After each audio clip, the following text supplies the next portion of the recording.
Hello everyone. Welcome back to Purushottam talks. First నేను చెప్పేదేందంటే ఉగాది శుభాకాంక్షలు. And నేనైతే మధ్యాహ్నం మూవీ చూసిన.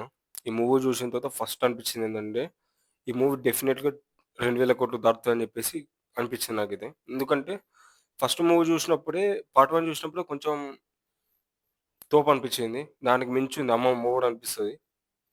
నాకు తెలిసి డెఫినిట్‌గా కొట్టే అవకాశాలు ఎక్కువున్నాయని అనిపిస్తుంది. అండ్ ఈ మూవీ చూసిన తర్వాత నాకేమనిపిస్తుందంటే, ఓకే. పర్లేదు చూడొచ్చు. ఈ మూవీలో చాలా వరకైతే రియల్ లైఫ్‌లో జరిగిన సంఘటనలు గూడా బాగా పెట్టిండు. నేనసలు ఎక్స్‌పెక్ట్ గూడా చేయలేను. 2015 అనుకుంటా ఒక హెడ్ కట్ జేసి ఫుట్‌బాల్ గేమ్ ఆడతారు. అది 2015 నేను 10థ్ క్లాస్ ఉన్నప్పుడు ఆ వీడియో వచ్చింది. సో, ఇప్పుడు నేను జూస్తే అది పాకిస్తాన్‌లో జరిగిన ఒక సంఘటన అని తెలిసింది. అండ్ రియల్ లైఫ్‌లో మనకు జరిగిన ఒక 500 అండ్ రూ. 1000 బ్యాంగ్ అయినాయి గదా! సో, దానికి పర్టిక్యులర్ రీజన్ గూడా 'ధురంధర్' మూవీలో ఉంది. 'ది రివెంజ్' పార్ట్ 2 ఇది.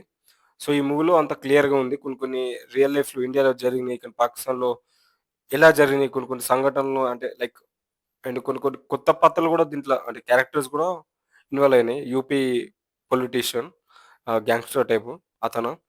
అండ్ ఆ పర్టిక్యులర్ ఆ పర్సన్ ఎందుకు అని చేశాడు సంథింగ్ అని జెప్పేసి అతని గురించి కొంచెం ఇంట్రెస్ట్‌గా ఉంది. బ్యాక్‌గ్రౌండ్ మ్యూజిక్ బాగుంది. ఎడిటింగ్ గూడా చాలా బాగుంది. కొన్ని కొన్ని సీన్స్‌లో నాకు మైనస్ పాయింట్ అయింది దీంట్లో ఒకటే. ఈ మూవీలో అంతా సాఫ్ట్‌గా బాగుంది. కాకపోతే ఒక ఓల్డ్ సాంగ్ ఇస్తారు. అదొక్కటి మైనస్ పాయింట్ అంతే. అంతకు మించి దీని గురించి నెగెటివ్‌గా చెప్పాలంటే నా దగ్గర ఏం లేవు. ఎక్కడ కూడా నాకు లాగ్ అనిపించలేదు. 3 అవర్స్ 49 మినిట్స్ ఉంది కూడా లాగ్ అనే అసలు ఎక్కడ కూడా అనిపించలేదు. బాగా ఇంట్రెస్ట్‌గా సాగిపోయింది.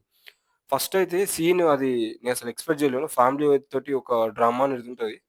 ఆహ్, ఆహ్, అసలు ఆ ట్రాన్స్‌లోకెళ్ళి బయటకి రావడానికి ఒక అర్ధగంట పట్టింది. ఆ రేంజ్ ఉంది. ఆ ఫైటింగ్ సీన్స్ గాని, బ్రూటల్ సీన్స్ గాని కొంచెం బాగా డీప్‌గా ఎళ్ళింది. నాకు బాగా నచ్చింది ఆ సీన్. అండ్ తర్వాత పార్ట్ 1 ఆల్రెడీ చూపించారు. ఎలా పాకిస్తాన్‌కెళ్ళాడో, ఆఫ్ఘనిస్తాన్ నుంచి ఎలా పాకిస్తాన్‌కెళ్ళాడో అని జెప్పేసి ప్రాసెస్. బట్ ఈడ క్లియర్‌గా చూపించిండు. ఫ్యామిలీ నుంచి ఏ ఏ రకంగా ఎళ్ళాడు, మళ్ళీ ఫ్యామిలీ వరకు ఎలా వచ్చాడనేది మూవీ. ప్లాట్ ఏందంటే సింపుల్. 'రెహమాన్ టేకర్‌ని' చంపేసిన తర్వాత ఆ ప్లేస్‌లో హీరో ఎలా ఒక జంగల్‌కి షేర్ లయన్ లెక్క ఎట్లా అయిండనేది మూవీ బేసిక్ ప్లాట్ అంతే. అండ్ ఈ మూవీలో ట్విస్ట్‌లయితే టూ మచ్ ఉన్నాయి. నేనైతే ఎక్స్‌పెక్ట్ చేయలేను. కొంచెం బాగా ఎమోషనల్‌గా పెట్టిండు మూవీస్ గూడా. అంటే కొన్ని సీన్స్ గాని, ఫస్ట్‌లో చూపెట్టిన సీను అండ్ ఇంటర్వెల్ దగ్గర ఒక సీనొస్తది. మరి టూ మచ్ అండ్ అది బాగా హార్ట్ టచింగ్ సీన్ ఉంది. క్లైమాక్స్ అయితే అసలు దీనమ్మ జీవితం అనిపించింది. అండ్ కొన్ని గూస్ బంప్స్ మూమెంట్స్ ప్లస్ కొంచెం ఫన్నీగా అనిపిస్తది. 45 ఇయర్స్ ఇంక మామూలు మాట అసల నేను స్పాయిలర్స్ ఇవ్వట్లేదు. ఫ్లోలో గూడా స్పాయిలర్స్ ఇవ్వడానికి ట్రై చేయను. బట్ డెఫినిట్‌గా వాచ్ చేయండి. బాగుంది. అండ్ సినిమా గురించయితే నా ఒపీనియన్ చెప్పాలంటే ప్రతి ఒక్కరు చూడొచ్చు. కానీ హార్ట్ పేషెంట్స్ చూడరాదు. చిన్న పిల్లలొద్దు.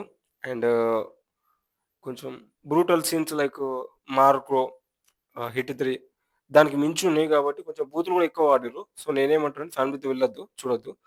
సింగిల్ వెళ్లి చూసావంటే ఓకే. డెఫినైట్‌లీ నాకు తెలిసి ఒక 2000 క్రోర్స్ అయితే దాటే అవకాశం ఉందనిపిస్తుంది. సో, నాకైతే బాగా నచ్చింది. Full satisfied. అంతకుమించి ఏం చెప్పలేను. సో, వాచ్ చేస్తే బెటర్. నేను రికమెండ్ చేస్తా మూవీ చూడమని చెప్పేసి. అండ్ నెక్స్ట్ వీడియోతో మళ్ళొస్తాను. Will meet in the next video. Okay. Thank you.